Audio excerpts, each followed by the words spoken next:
Today's topic is bootloader, an interesting piece of software that loads the kernel into the memory. Clover, U-boot, LiLo, and Grub are the main ones. Let's get some initial information. Clover can boot Windows, Linux, even Mac OS. It was famous of because Mac OS, especially those Hackintosh systems, and U-boot is generally used for embedded systems, but nowadays U-boot provides the whole boot mechanism, especially for Android systems, where Libreboot and Core Boot provides all the boot functionality, including the boot lock system for the Chrome OS devices. Let's understand the history aspect. Initially, during the 1960s or 70s, there was barely a few lines of code was involved for the bootloading purposes. And those were basically assembly codes. Later on, when the operating system became complex and standardized, human beings felt a need for the bootloader. Initially, hardware embedded BIOS devices were enough to load the operating system into disks. So during 1975 to 1990s, legacy BIOS was the only responsible piece of code that was mainly responsible to grab the operating system or operating system kernel to the main memory so that sequentially the operating system can boot. Later on, when multiple operating system was a thing on a single hard drive, they felt a need to have a bootloader. The initial one, as I found, is NT-loader. There is a very small information available on the internet regarding that. As I remember, there was a time when Microsoft Windows 2000 NT and Windows XP those came around. We had a option to select multiple operating system from within a hard disk. So there was a bootloader responsible to select the operating system. Later on, as I found or as I remember installing Linux, there was a system software, small software called LiLo, LILO, the Linux loader, that was responsible to select whether to load the computer using Windows or Linux. As I remember, LiLo was the first choice for us. Later on, Grub came. It was around 1995, but I got the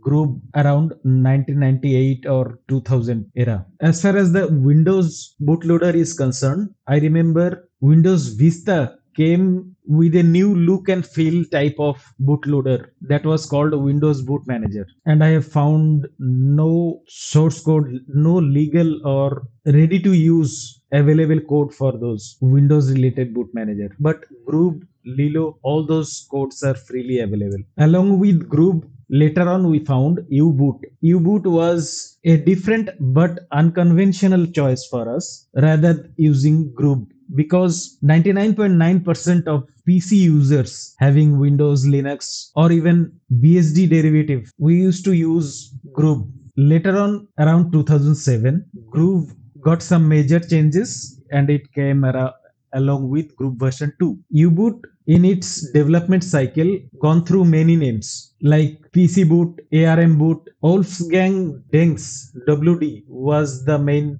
developer for that program. ARM boot was a fork on SourceForge. SourceForge that time. Later on, it remerged with U-boot. U-boot was very powerful and efficient. Especially, it has a wide variety of supported architectures, including RISC-V and x86. Eventually, RISC-V, all the RISC-V derivatives like ARM, PPC, and x86 improvements like x64, AMD x64, all those platform was supported by U-boot. Along with that, Blackfin, Microblaze, MIPS, NIOS, Super H, all those platforms was supported back then. So it was having a wide variety of hardware support included. And eventually U-boot became Android AOSP's integral part. That means all the devices having U-boot is the default for Android operating system. Eventually the bootloader evolved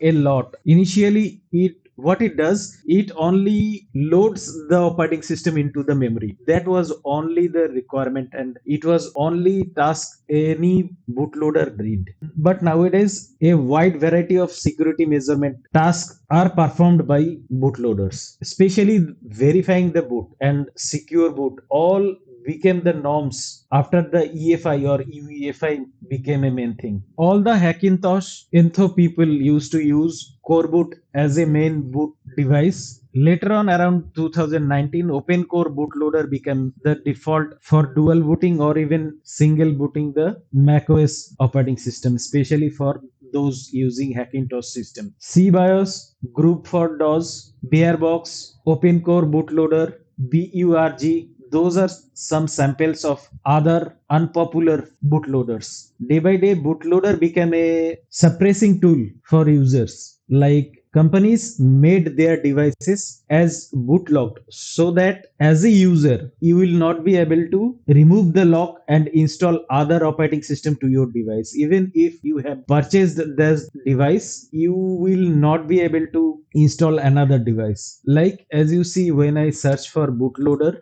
Google already provides some information regarding HTC phones, like to use a bootloader on an HTC phone. Like I remember I had a HTC mobile. It was HTC HD2. Eventually I remember I was having dual boot on that mobile device itself. I was able to install Android on the system along with Windows. So whenever I felt the need, I could restart that mobile into Android or even with Windows Mobile. It was having support of Windows 7.5 and Windows 8. I couldn't make that device dual booting into multiple Windows version, but I was able to run that using Android and Windows both operating system on a same device. Nowadays those freedom are getting away. So nowadays we don't have the freedom to install multiple operating system on our mobiles, or even some laptops are getting boot locked. Each and every Chromebook is having a boot lock, and it is quite hard to get those locks removed. So I tried to make an operating system by myself that was capable to boot into directly a GUI rather than Linux or Unix or FreeBSD derivatives. All those operating systems are not quite there. We need a intuitive operating system which is kernel wide support of a GUI operating system. But later on I found that all of the code I have gathered are not, like, it is not compatible legally. So I will not be able to make that operating system as my daily driver or even release those operating systems. So it's time I make an operating system from the ground up so that my future generation can have a freedom oriented digital system.